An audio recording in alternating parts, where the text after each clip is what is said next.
Hello students, welcome back. This is Dr. Mercado speaking. I hope all of you are doing wonderful and are having a great week so far.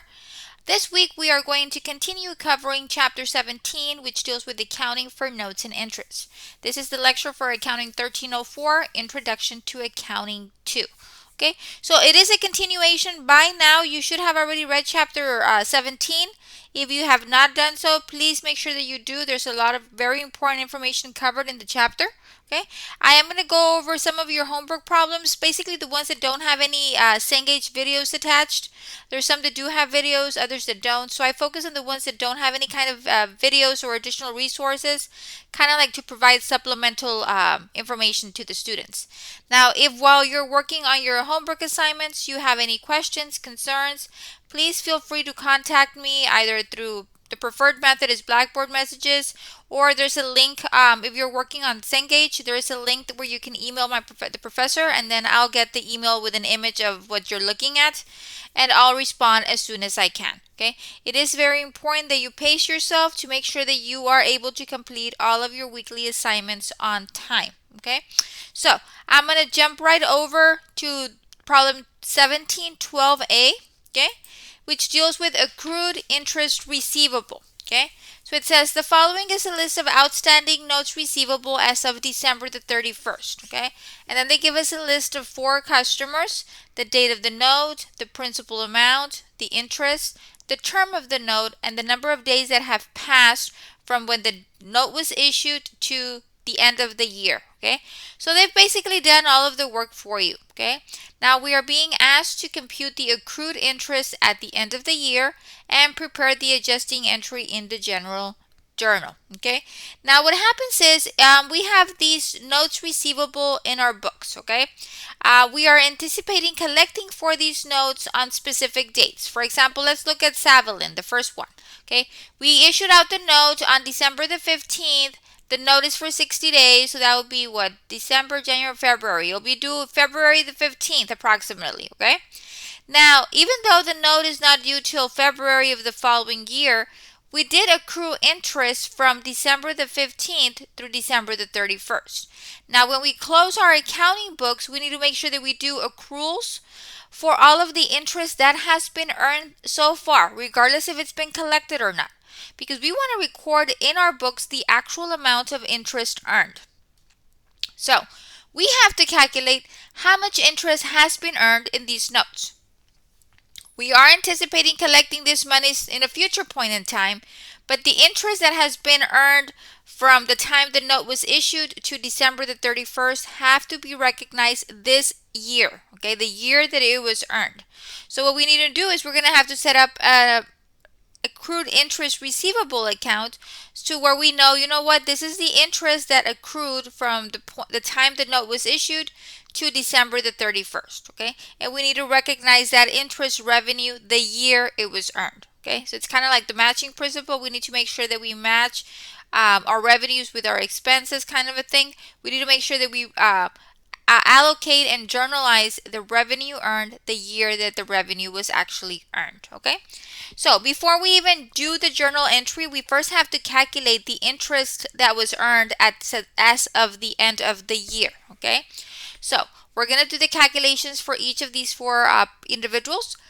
We're going to start off with Sevelin. Okay, now Sevelin had the principal amount of the note is $1,000. Okay, so we're going to go ahead and we're going to get the $1,000 of the note. Okay, we're going to multiply it by the interest rate. The interest rate is 5%. Okay, then we're going to go ahead and we're going to multiply it by the number of days from the date the note was issued to the end of the year, and that was actually given to you, the number of days. Okay, this is what we're going to be looking at, the number of days. This is what we're going to be using to calculate, because we need to make sure that we calculate the interest earned from the point the note was issued to the end of the year. Okay, so I know that for the first person it's 16 days, so we had 16 days. The note was active in our books for 16 days out of 360. Okay, so that is a calculation. Now I'm going to go ahead and get my calculator out. So I'm going to get 1,000 times 5%. times 16 over 360. Okay? And that gives me $2.22. Okay? So that is the amount of interest that was earned on those 16 days that the note was issued. From December the 15th through December the 31st, we earned $2.22 of interest. Okay? We're going to do the same thing for Hillier. Okay? Now Hillier, the principal amount of the note is $5,000. Okay? I'm going to multiply it by the rate. The rate is 6%. I'm going to multiply it by the number of days that have transpired from when the note was issued to the end of the year, which is 28 days over 360. Okay? I'm going to get my calculator out, and it's going to be 5,000 times 6% times 28 over 360. That gives me $23.33. Okay? 23.33. Okay? The next customer we have is Miranda. Okay? Miranda's note is for $2,800. Okay? The rate of the note is 8%. And the number of days that passed from when the note was issued to the end of the year is 31 days over 360. Okay? So that's going to give us 2,800 times 8% times 31 over 360. That gives me $19. Now here you have to be very careful. You need to look at that third digit. That third digit is an 8. Okay? If that third digit is a 5 or greater, you need to round up that second digit to a 9. If that third digit is between a 0 and a 4, then you keep it as is, as 1928. Now in this particular case, the third digit is greater than a 5, so I'm going to have to round up to 1929. Okay? Okay. And last but not least, we have Hansen. Hansen's note was $7,500. The rate is 7%. And I'm going to multiply it by 43 days out of 360. Okay? And that gives me 7,500 times 7% times 43 over 360. That gives me $62.71. Once again, we need to look at that third digit. That third digit is greater than a 5. That means I need to round up that second digit to a 1. Okay? So that's why it's going to be 62.71. Okay? Okay? So now that we have that calculated, I'm going to go ahead and I'm going to put a box here. I'm going to go ahead and I'm going to add all of the interest that has been earned from the time the notes were issued to the end of the year. And that gives me $107.55. Okay? So that is the amount of interest that we have earned on those 4 notes from the time the note was issued to the end of the year. That is requirement 1. Compute the accrued interest at the end of the year, 107.55. So what does accrued interest means? This is the interest that has been earned or accumulated but has not been received. We have not received payment for it. But because the note was active, we have accrued that interest, so the customer does owe us that money. Okay? But we just need to make sure that we make these entries at the end of the year to be able to record the correct amount of our revenue for the specific period. Okay? Now, once we have this calculated, we are being asked to prepare the adjusting entry in a general journal. Okay? So, we're going to go ahead, and the journal entry is being done as of December the 31st. Okay? The first account that we're going to be using is the accrued interest receivable. Okay?